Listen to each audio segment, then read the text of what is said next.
All right, I think we're on.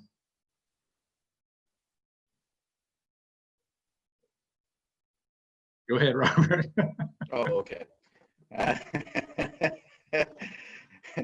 Hey, everybody, this is Robert Marshall of Waco Masonic Lodge number 92, here with our host, Alex Powers of Historical Light. And we're here to jump in on the 9 o'clock toasts that have been spreading across the world like wildfire as Masons and non-Masons alike jump into the age-old tradition of toasting those who are absent or departed. All right. Greeting, brethren. Thank you for joining us. So we're going to kind of hop on these every night. We'll shoot for like 8:45 and then do an ending toast at 9. And I think the plan is, I think we're going to kind of share an artifact or a little history each night, have a short discussion, and then end it with the toast. So I think Brother Robert's got a pretty cool piece that we're going to take off with tonight.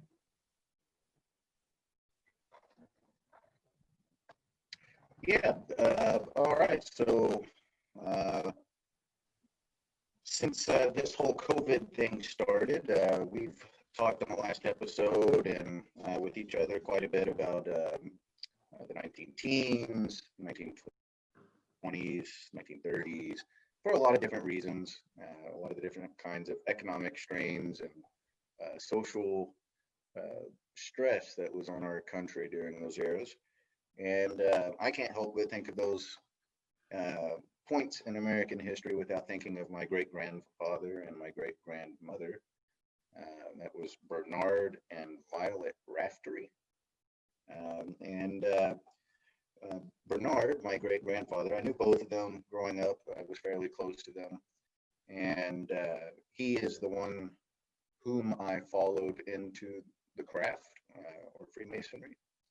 I inherited some of his Masonic items and certificates and coins and all that kind of stuff, which ignited my interest.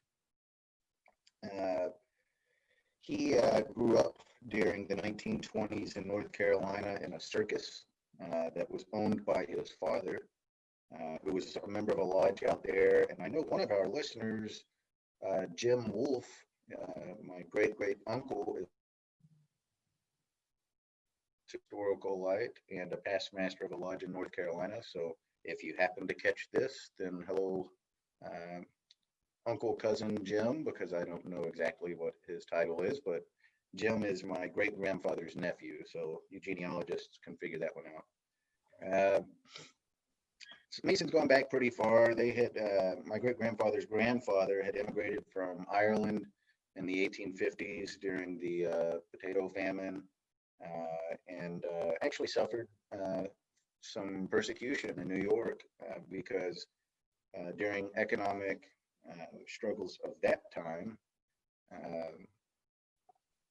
as well as a health epidemic, the blame was pointed at Irish immigrants for bringing those struggles. So they were Masons. They were members of, I think it's called Order of the Orange, or some kind of Irish themed fraternity. What I have tonight, my great-grandfather, after growing up in the circus in the 1920s, he joined the Army. He was in Hawaii at the time that Pearl Harbor was bombed. He served in World War II, Korea, and as an advisor for Vietnam. Earned several medals and began his Masonic career in the middle of that military career. During his military career, he acquired this collapsible metal cup. I have a few photos of him using it at different places around the world because he was also a photographer. I have his Kodak camera and his film camera, as well as tons of Kodachrome slides from all over the world, Alaska and Germany and places like that. Years and years later, my great-grandmother, his wife, got into painting, and she painted landscapes, she painted those stills of flowers that got really popular and fruit and that still life type of stuff. But she also painted my great grandfather. Right after he joined the York Commandery, she saw him come home or get ready for a meeting. Family stories have gone either way, but one way or another, she saw him in his regalia. And as probably all of our listeners out there will know, York Commandery regalia includes some military style uniform with what is referred to as a chapeau, which just means hat in French, but does not look like an ordinary hat by any means. Lots of plumage. So when she saw him dressed up like that, she thought that he looked like a conquistador and called him Senor Bernard. And he didn't think it was very funny. And so to make up for her hurting his feelings, she decided to paint him. Maybe it was also to hurt his feelings a little more, I don't know. But as you can see here in this giant painting. Oh, wow. He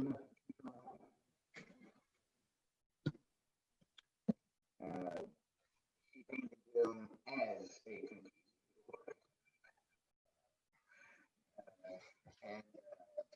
and again, it was inspired by his. Hey, Brother Robert, we can't hear you very well. Oh, okay. And off. So she painted him as a conquistador after being inspired by his commandery uniform.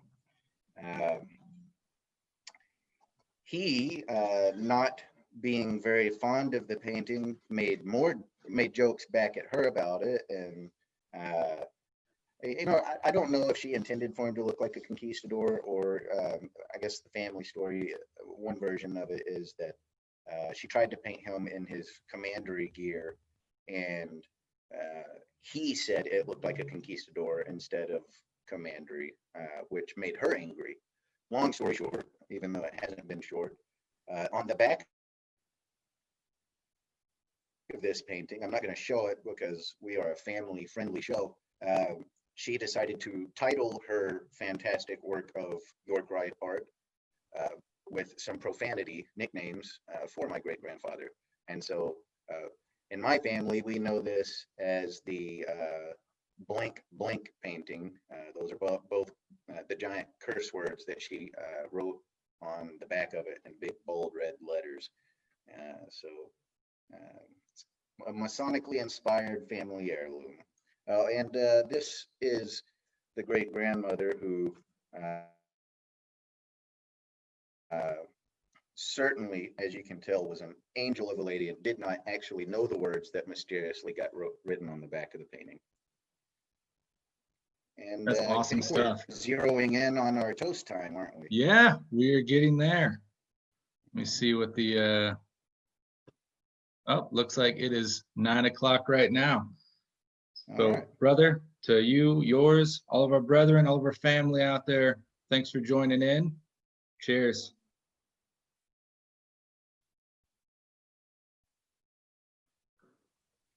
Fantastic piece tonight, Robert. That was really cool learning about that.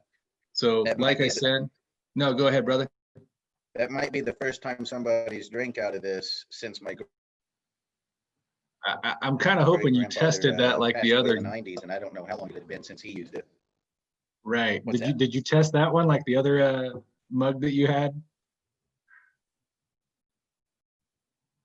I don't remember testing my other mug. Well, you had that really cool old Masonic. I'm losing the term right now, but you tested it. It was like a dangerous metal. Oh, yeah. That's actually a good idea. No, I did not test this one. And in fact, the Masonic Stein you're talking about, dated 1784, is being worked on by master craftsman and resident genie Masonic scholar John Bringle in Austin right now. He is Oh, wow. remarking that old pewter stein so that I'll be able to drink out of it. Is that right? Sweet stuff. Stein. That's the word I was trying to, it would totally slipped my mind there. But yeah, so if Robert drops dead, it's either COVID or his drinking choice. So stay healthy, Robert, please.